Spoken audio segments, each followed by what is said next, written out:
infernales, donc, qui se nomme Les élucubrations de Marcel Spagnolo.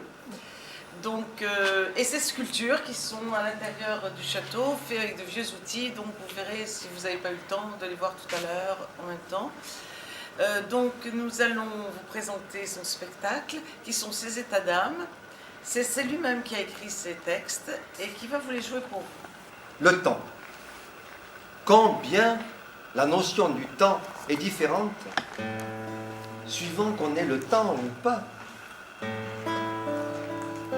Lorsqu'on n'en a pas, trop vite ça avance. Et quand on en a, on trouve le temps. Si l'on veut avoir l'impression de vivre longtemps, il faut pour cela trouver le temps long. Donc, s'efforcer de tout faire lentement et se dire, chaque jour, les gens pressés sont des cons. Excusez-moi pour les personnes concernées. Peut-être ont-elles leur raison d'être pressées. Mais franchement, entre nous, on a bien le temps de quitter tout ce que l'on aime, les pieds en avant.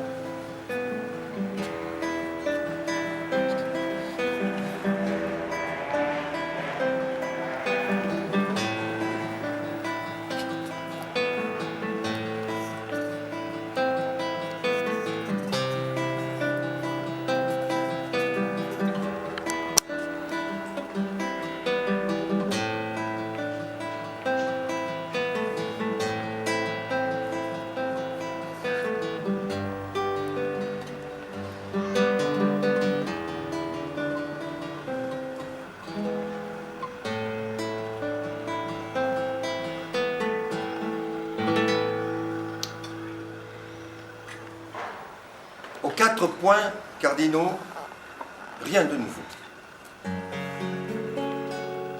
En ce temps-là, nous partions à la guerre, pour bien souvent ne jamais revenir. On s'en allait, fleurs à la boutonnière. Et plus souvent, c'était pour mourir. Nous partions tous sur le chemin de la gare, accompagnés de larmes et de sanglots, en disant « T'en fais pas, je reviens la saison prochaine ». Et le plus souvent, on restait sur le carreau. Je trouve bizarre, depuis que le monde est monde, nous n'avons pas su comment en changer. La guerre est là pour tuer tout ce monde qui va se battre et mourir sans gueuler. Il faudrait bien pourtant que cela change. Les solutions ne doivent pas manquer. Mais grâce à ce commerce, certains mangent. Et d'autres ne peuvent rien faire que d'en crever. Au lieu de faire la guerre, recherchons les problèmes. Que les plus forts apportent des solutions. À ce moment-là, je referai peut-être un poème. Et qui sait, peut-être bien une chanson.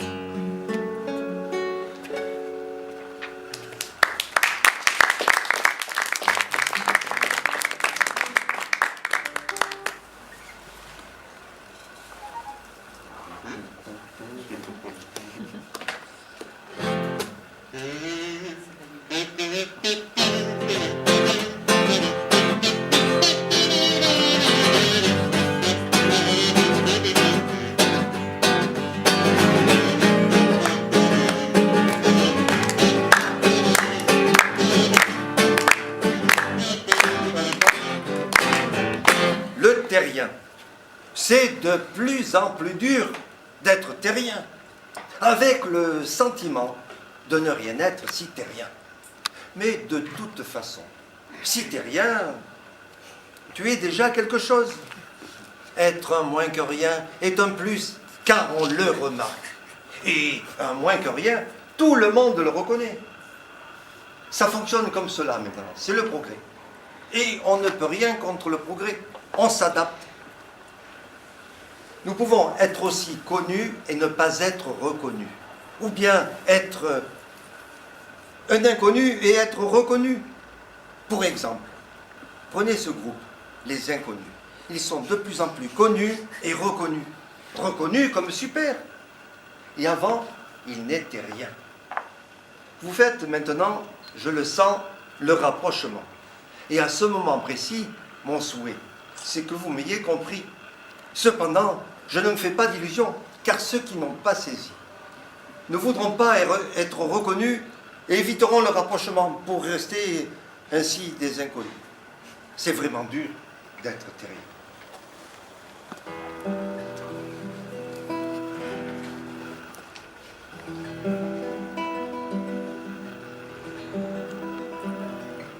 La musique. Combien la musique est porteuse de joie. Je ne parle pas de cette folle qui aboie, mais de cette ancienne devenue classique. Et quelle émotion que d'écouter cette musique. Elle vous transforme, vous rend lyrique. Et lorsque vos larmes coulent, ne rien faire d'autre que l'écouter avec l'espoir de la faire partager. Chaque individu ressent selon ses critères et l'on peut vibrer quel que soit l'âge de nos artères. Il faut encourager tous ceux qui ne ressentent pas d'écouter sans cesse, mais pas n'importe quoi.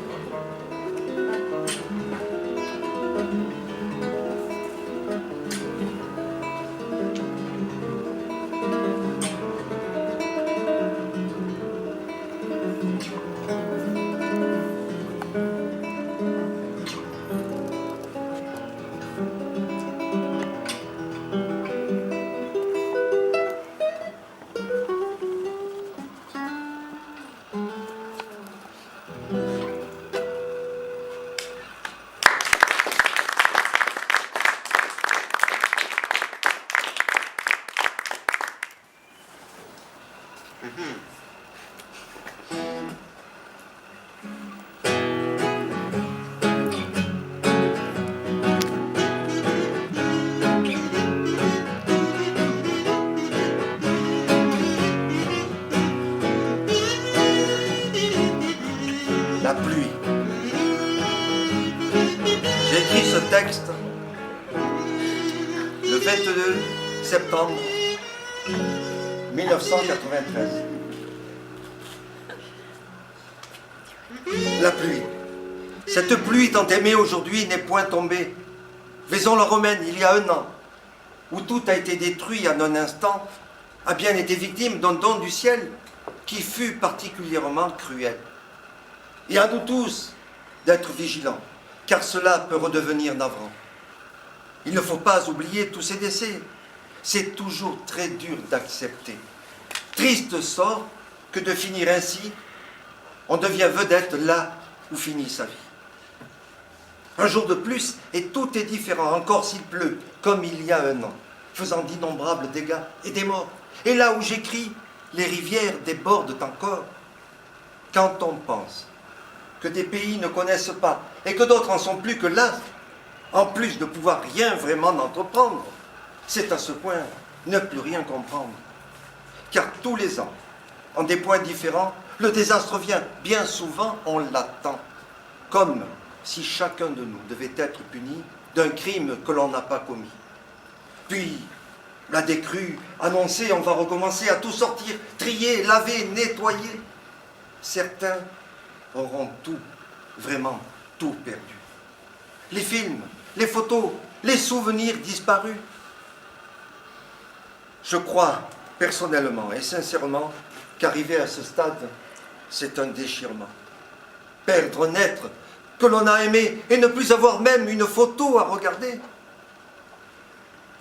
Si nous ne voulons plus que cela se reproduise, il faut interdire les constructions là où il y a risque. Ne pas avoir peur de faire machine arrière. Et tant pis si certains trouveront la pilule amère.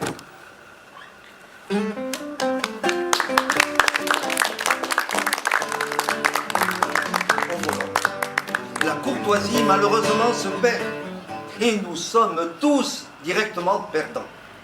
En constatant cela, je pense qu'il nous faut faire, chacun de nous, un geste, un pas en avant. Nous pourrions nous rendre la vie beaucoup plus simple, ne serait-ce que dans les embouteillages. Chacun veut être devant, quelle que soit la personne, quel que soit son âge. Ce n'est pas simple. Enlevons-nous de l'esprit que l'auto nous donne un pouvoir. Certaines personnes ne supportent pas d'être doublées et à la vue d'une 2 chevaux ne peuvent que s'émouvoir, avec peut-être en plus l'impression d'être un raté. Et surtout, il ne faut pas me dire « moi non ». Tous un peu, nous avons vécu la même situation. Avouez, tour à tour, nous sommes tous un peu cons. Pour un sentiment d'infériorité, risquer la collision.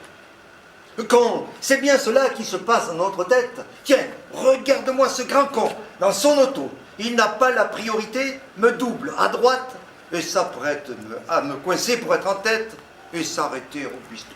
Oh. On peut rouler cool, sans se stresser. La vie passe si vite, et il est vrai que l'on ne peut pas toujours courir. Car on le sait tous, on peut en mourir.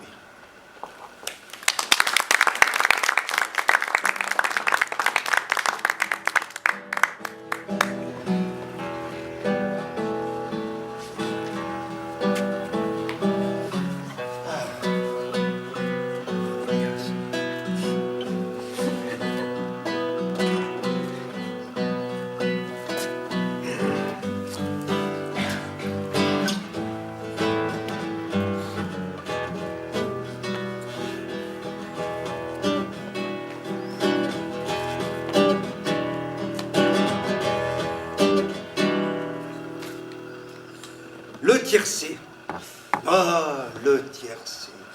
Qu'il est bon d'y jouer, car on a toujours peur d'avoir gagné. Pendant la course, on est là, tout oui. Chut, et tais-toi donc, ne fais pas de bruit. On est là, papier et crayon en main, car aujourd'hui, on le sent bien. Les fesses décollées du fauteuil, pour un peu, on se croirait à Auteuil.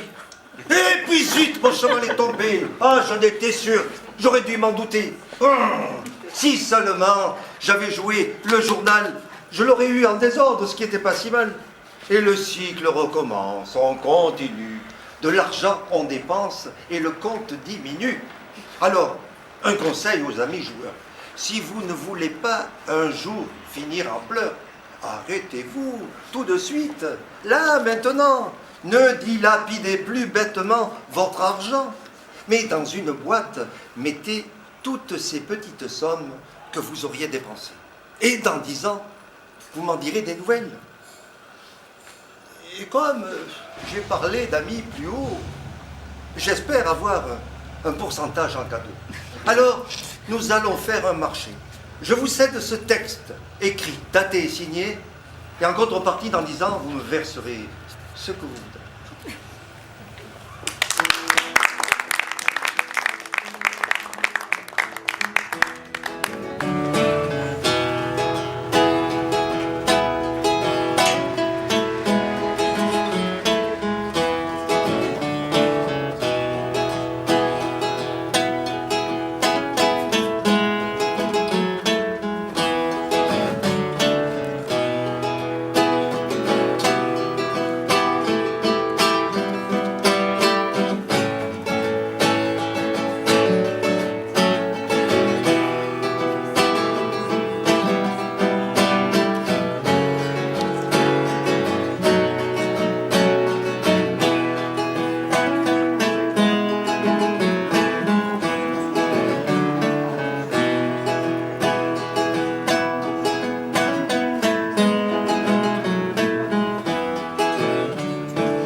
Déjà 20 ans que j'ai écrit Les revers du progrès. Et force est de constater que ça n'a pas changé. Nous sommes tous, actuellement, confrontés à un problème majeur que l'on ne sait malheureusement pas maîtriser. Le chômage. Pourquoi ? Je suis, pour ma part, persuadé qu'il est lié au progrès, à l'évolution de notre façon de travailler. Mais comment faire autrement ? La question est facile, mais pas la réponse. Nous sommes contraints et forcés d'aller de l'avant parce que les enjeux de tout ordre sont importants et que, si nous restons dans l'expectative, nous courons le risque de nous faire manger. Donc, on s'aligne aux méthodes de travail de ceux qui font mieux que nous avec des coûts moindres. On licencie, très à la mode. On robotise, on modernise l'entreprise, on déplace l'usine pour la reconstruire dans un lieu où la main-d'œuvre est moins onéreuse, etc., etc., etc. Et parallèlement, on prend soin de vous dire, et c'est vrai, regardez à côté de vous, c'est la guerre, la famine, les sans-abri, le sida. Alors soyez heureux d'être en bonne santé, d'avoir un boulot, et en tant que privilégié, ne dites rien. Mais ce n'est pas de cette façon que la planète pourra mieux se porter. Pour certains qui détiennent les rênes, je dis peut-être avec une durée incertaine. Mais pour la majorité des terriens, non. Essayons d'analyser les différences dans le monde du travail en reculant d'un tiers de siècle. Un produit qui était sur le marché avait fait l'objet d'une étude plus longue, car sans assistance d'ordinateur, beaucoup plus de personnes étaient nécessaires à l'élaboration de ce dernier, quel qu'il soit. Et une fois sur le marché, il restait en place pendant plusieurs années et était amorti. Je ne citerai pas de nom, mais chacun de nous avons à l'esprit des exemples aussi bien dans l'automobile, la photo ou l'électroménager. Aujourd'hui, le top du moment a une durée éphémère, car un autre, plus performant, je dirais révolutionnaire, est proposé quelquefois à 3 mois d'intervalle. Et pourquoi? Tout simplement pour faire plus fort que son voisin dans le but de mieux vendre et plus. C'est la guerre économique et l'on dépense des sommes impressionnantes pour être en tête du hit-parade. Un exemple, un seul, pour mieux comprendre le phénomène, la voiture d'un pilote français, que nous aimons tous à des degrés différents, conçue et réalisée par une entreprise française dont nous ne sommes pas moins fiers, a coûté la bagatelle de 60 millions d'euros. Et le pire est ceci, si l'on devait verser cette somme à l'ensemble de la population française du moment, nous aurions versé en une fois 1 euro chacun. Étonnant, non? Il faut peut-être aussi arriver à motiver les gens, prendre le temps de faire les choses à fond et de soigner son travail. Mais cela va de pair avec 2 points essentiels. La reconnaissance du travail fourni et la prise en compte des doléances qui pourraient faire en sorte que l'entreprise fonctionne au mieux. Je pense aussi qu'il nous faut faire des réformes en profondeur. Peut-être revoir le temps de travail. Pourquoi ne pas instaurer un horaire à la carte? Et surtout créer de nouveaux emplois. Et enfin, instaurer une clause qui définit un temps minimum de vie à quelque nouveauté que ce soit. Car sans cela, le délai de 3 mois pourra être raccourci et ce sera la faillite pour nous tous. Pour conclure, je pense à un texte que j'ai écrit à Paris en février 1979. Texte que j'ai baptisé « L'homme », sur lequel on peut réfléchir. L'homme. L'homme est, je crois, l'être le plus imparfait de la Terre. Intelligent, il l'est, c'est vrai, mais il est envieux, orgueilleux, égoïste, raciste, profiteur, coureur, menteur. Et par sa faute et de ce tout, il fait son malheur. Nous n'en sommes, hélas, que peu ou pas conscients du tout. Et peut-être un jour viendra quelqu'un et dira de nous, ils étaient tous fous.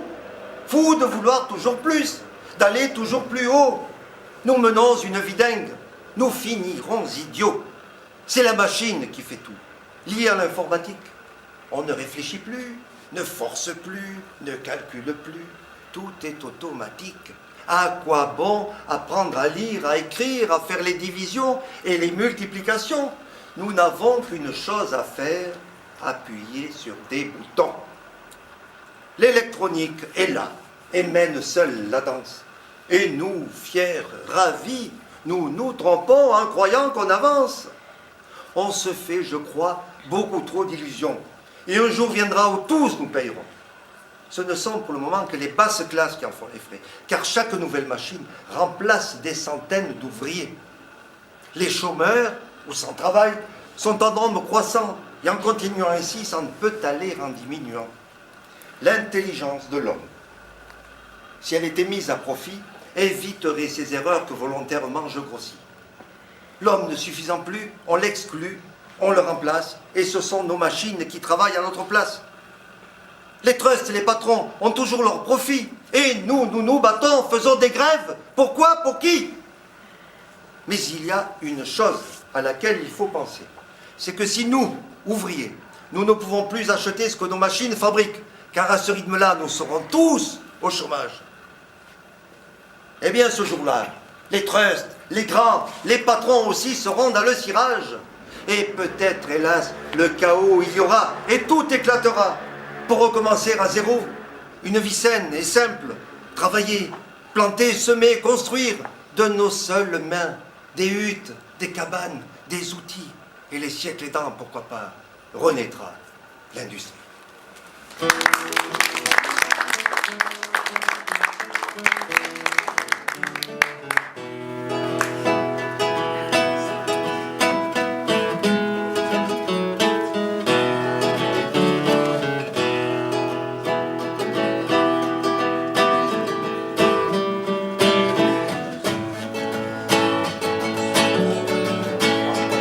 Le pied.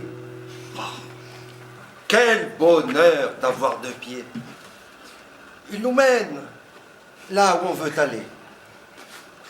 Torturés et confinés dans les chaussures, disons-le, on leur mène la vie dure. Nous devrions tous, et ce tous les jours, leur donner un peu plus d'amour. Si seulement nous les lavions 200 fois l'an, ils nous en seraient, c'est certain, reconnaissants. On leur impose, disons-le, un rythme de folie. Et pourtant, ils n'en ont pas forcément envie, car ils nous supportent toute la journée et aimeraient plutôt être massés. Nous connaissons plusieurs sortes de pieds. Le pied grec, le pied égyptien, c'est vrai, ainsi que les pieds plats et le pied bout. Hérité du dernier, certes, n'est pas un cadeau. Dans le vocabulaire, avoir le pied marin, ou bien trouver chaussure à son pied, sans pour autant se laisser marcher sur les pieds. Et pourquoi pas prendre son pied? Cela est bien. Une fois en ménage, on pourra déguster les pieds épaquets, ou bien les pieds de porc en gelée. Et là, on pourra porter sa moitié sur un piédestal, et avec un plaisir non contenu, passer à table. Les pieds, ce sont eux qui nous mènent. Et je le répète, il faut qu'on les aime, que l'on soit avec eux toujours aux petits soins. Et pourquoi pas de temps à autre leur faire un câlin. Il faut aussi garder le contact avec la terre. Donc pour cela, plus souvent marcher pieds nus. Sans quoi, toujours en chaussures, le pied devient biscornu. Et pour se déplacer, ensuite, on fait des manières. Savez-vous que les gens des îles ont sous les pieds une semelle naturelle? Oui, c'est bien vrai, car depuis leur plus tendre enfance, ils vont sans chaussures. Et leur plante des pieds est comme du cuir, très dur. Alors, oublions un peu la ville, et dès qu'on le peut, marchons nu-pieds dans les endroits sablonneux. Vous en serez tous, je pense, plutôt ravis. Et mon conseil est de le faire avec ou sans envie.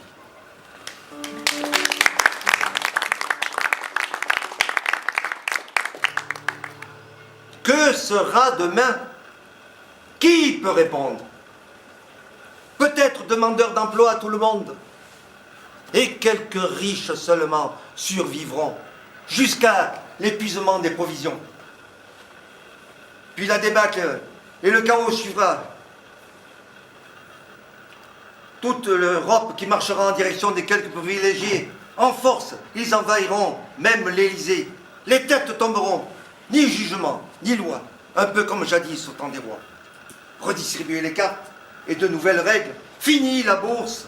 Peut-être plus de grève. Mais du boulot sans gros bénéfices. Disparus, anéantis les arrivistes.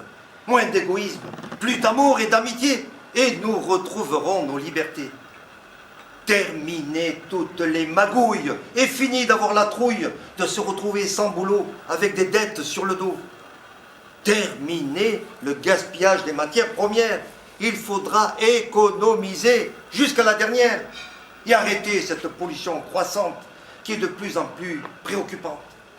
Trouver des solutions pour se débarrasser des tonnes de mines qui étaient là pour mutiler. 7 siècles et demi pour rendre la planète propre. Il faut s'y atteler maintenant et que ça trotte. Ne plus cultiver du hashish, mais du blé et des pois chiches. Amenez l'eau dans le désert et nous ne serons plus amers.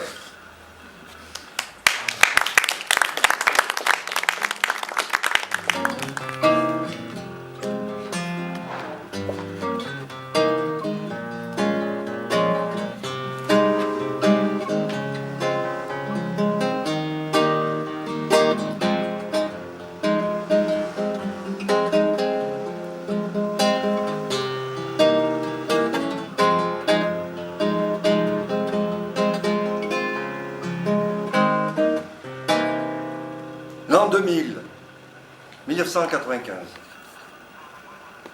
L'an 2000 est là, je dirais, à 5 minutes, et je sens l'aube du recommencement des luttes. Car 2 mondes opposés marchent en parallèle, mais un seul seulement, à la vie belle. L'autre s'enfonce tous les jours, on ne peut plus. On étouffe, on explose, on n'en peut plus. Car tout est fait pour ponctionner notre argent. Et quelque part, je regrette l'ancien temps, où l'on faisait du bon travail. C'est vrai aussi, nous rentrions tard au bercail, pour ne manger qu'une soupe au jambon, avec des haricots. Il n'y avait pas de télé, et l'on se couchait tôt. Je me suis enivré de ces senteurs exquises.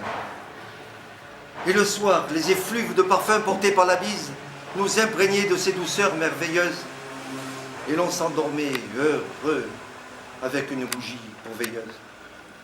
Le soleil et le chant des oiseaux nous réveillaient pour commencer une longue et rude journée.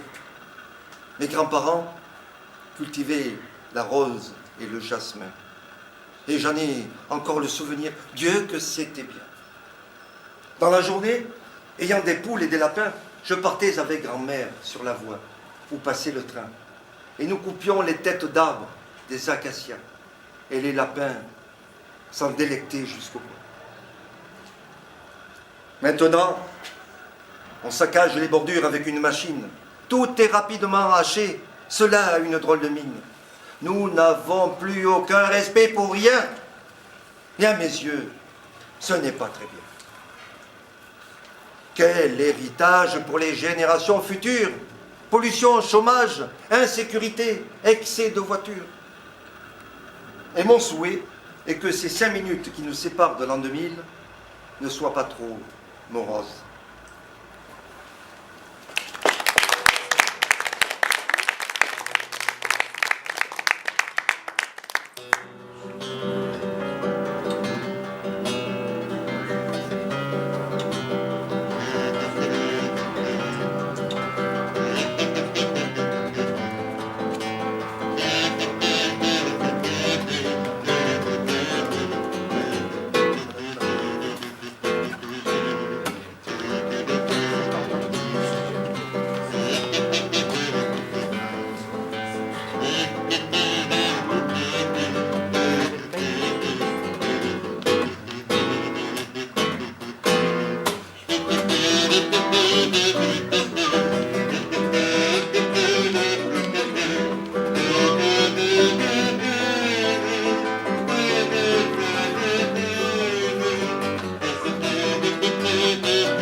La retraite.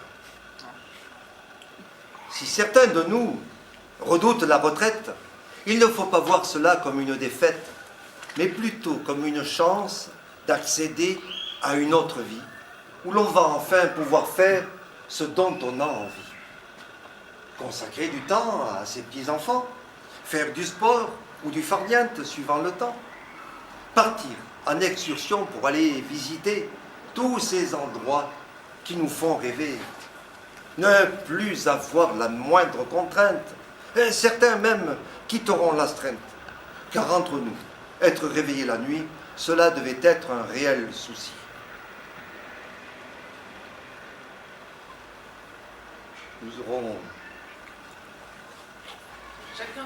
Chacun de nous va enfin être libre. Et l'on pourra même squatter avec un livre.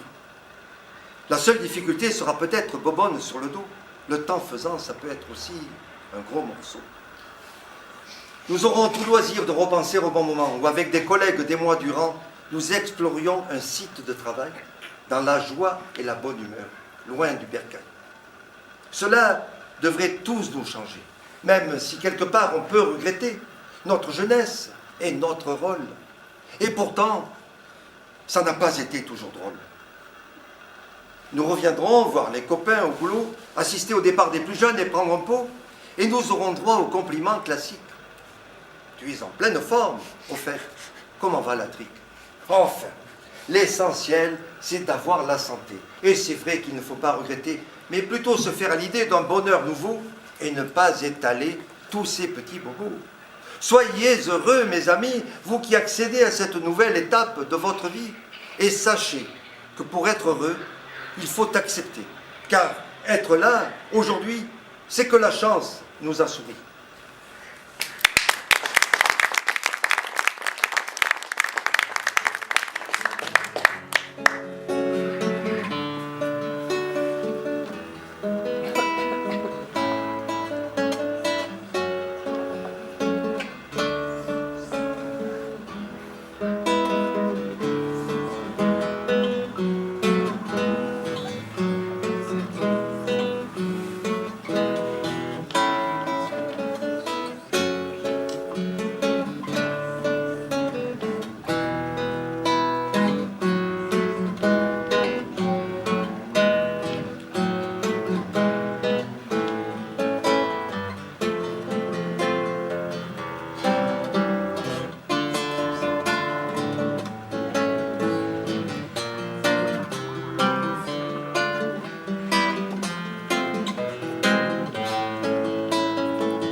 Nouveau millénaire. Ce siècle restera gravé dans nos mémoires avec son lot d'inventions et de déboires. La multiplication de notre cher et indispensable auto qui est maintenant l'une des causes de la pollution à gogo. Le train qui a permis de raccourcir les distances, à rapprocher les êtres et améliorer les connaissances. Je regrette quand même un peu les trains à vapeur qui ne roulaient pas beaucoup plus qu'à 100 à l'heure. L'avion est, je crois, la plus merveilleuse des inventions. Et je suis admiratif devant ceux qui ont essayé de faire voler un engin qu'ils avaient imaginé. Et je devine quelle a pu être leur émotion. Le télégraphe, la radio, le téléphone, la télé, le fax, la vidéo, le micro-sillon, le CD, tout a été pratiquement inventé au siècle dernier. Nous sommes envahis de tout cela, submergés. Mais quand cela va enfin s'arrêter? Peut-être jamais, car l'homme est en quête d'invention. Et nous continuerons toujours, malgré la pollution, à produire. Économie oblige, à inventer autre chose que le train, le sous-marin, le bateau. Mais quoi? Peut-être la route ou le trottoir roulant pour les zones piétonnes, bien évidemment. Il nous faut tourner la page et faire le point sur tout ce qui est mal et ce qui est bien. Les besoins alimentaires nous ont forcés à modifier la nourriture des animaux et les inconvénients que l'on connaît ne sont pas un cadeau. Par contre, la chirurgie a beaucoup évolué et l'on sait refaire un genou, une hanche, greffer des poumons, un cœur, des yeux, peut-être demain un cerveau, voire la tête. La consommation d'énergie électrique est préoccupante, car les gens ont peur du nucléaire. Tchernobyl nous laisse encore des traces, et il est bien triste de voir les dégâts occasionnés. Mon souhait, aujourd'hui, serait qu'il n'y ait plus d'horreur due à la guerre, que l'on vive en harmonie avec les différents peuples, et que l'on s'attelle à déminer cette planète. Il y a du travail jusqu'en 2700. Je l'ai écrit après avoir reçu de la part d'un ami un recueil de poèmes qu'il a rédigé. Ce collègue s'appelle Bernard Mercier. À toi, mon ami le poète. Qui es-tu, poète? Toi qui de ta plume sais si bien nous mettre le cœur en fête, ou bien nous oblige à faire croire que l'on a un rhume, tant les mots si joliment assemblés nous affectent. D'où sors-tu ce pouvoir inébranlable qui te permet, en ne jouant qu'avec les mots, d'étourdir notre cœur battant la chamade, et en plus, très souvent, d'éclater en sanglots? Où vas-tu chercher tous ces mots qui nous empêchent de te dire combien tu nous touches et que c'est beau, et que malgré tout, cela fait du bien. Cela fait du bien de comprendre et d'être compris. Et aujourd'hui, par ces modestes lignes, je te dis merci. Merci du fond du cœur et très sincèrement, avec l'espoir que tu écrives encore longtemps.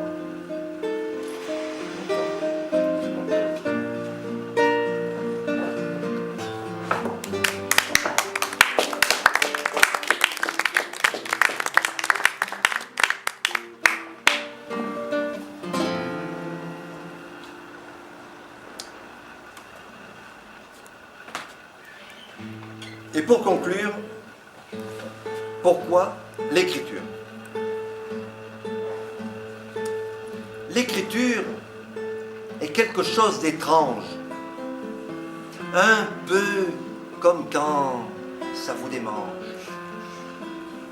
Allez donc savoir par quel mystère les mots s'inscrivent comme on déblatère. Allez donc comprendre pour quelle raison. Je vous l'avoue, je n'ai aucune explication. C'est comme ça. Un point, c'est tout. Et de ne pas comprendre, je le dis, je m'en fous. Vous pas? C'est votre droit. Ça vous mine. Moi, tout ce que je sais, c'est que je ne force pas. Je choisis un titre et les mots viennent comme ça. Et la plupart du temps, en plus, ça rime. Tout de même, tout cela est assez bizarre. Et l'on peut, c'est vrai, se poser des questions sans être sûr d'avoir un jour la solution. En résumé, j'ai envie, j'écris, point barre. Oh, je ne vais pas me torturer l'esprit pour ça, mais je vous l'avoue, je suis peut-être un cas. Mais certainement pas un cas désespéré, car on s'en doute, cela se saurait. Normalement, j'écris qu'une seule page. Et pour ne pas ternir mon image, je crois que je vais arrêter mes divagations. Mais une chose est sûre, on peut toujours se poser la question.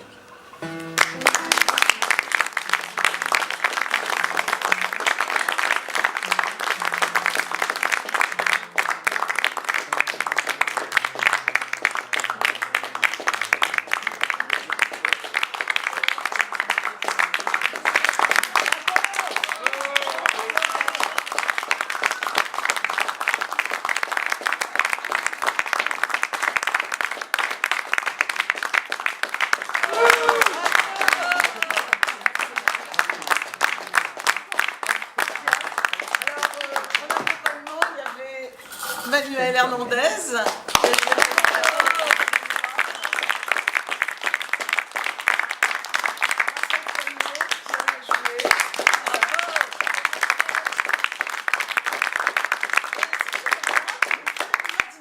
personnel. Tout à fait, que Voilà. j'ai oublié. D'accord. Excusez-moi, c'est mon grand âge, vous savez. Vous verrez plus tard, pour les plus jeunes. Alors, tu nous Je donnes le ça. fais. Voilà, merci. Ordinateur personnel. On peut, c'est vrai, faire n'importe quoi. Il suffit pour cela d'apprendre, c'est tout. Je suis persuadé qu'avec un peu de temps, n'importe qui, et qui que tu sois, peut tomber amoureux indéfiniment, tout simplement en voulant de moi. La recette commence par jouer avec moi. Petit à petit, tu vas découvrir mes astuces. Au bout d'une semaine, ou plus parfois, tu vas commencer à jongler. C'est ça le truc, me connaître, savoir sur quelle touche appuyer. De tes doigts devenus agiles, tu vas m'effleurer. Et moi, micro docile, je serai ton serviteur. Je t'assure, je peux fonctionner durant des heures. C'est très simple, je ne me lasse pas. Et tu ne viendras pas à bout de moi. Seul le progrès vient mettre un terme. Et le plus souvent, je finis dans une benne. Sans peine, sans larmes, sans regret. Tout ça pour une question de capacité. Cela me fait tout de même de la peine de voir que tout à coup, plus personne ne m'aime. Car si l'on réfléchit, entre un rabot et moi, il y a une énorme différence. Mais, je me répète, j'ai tout fait, ma foi, et lui n'a fait que raboter des planches. De là à dire que plus on en fait, et moins l'on est considéré. Enfin, de toute façon, dans tous les cas, le rabot, lui, on ne le jette pas.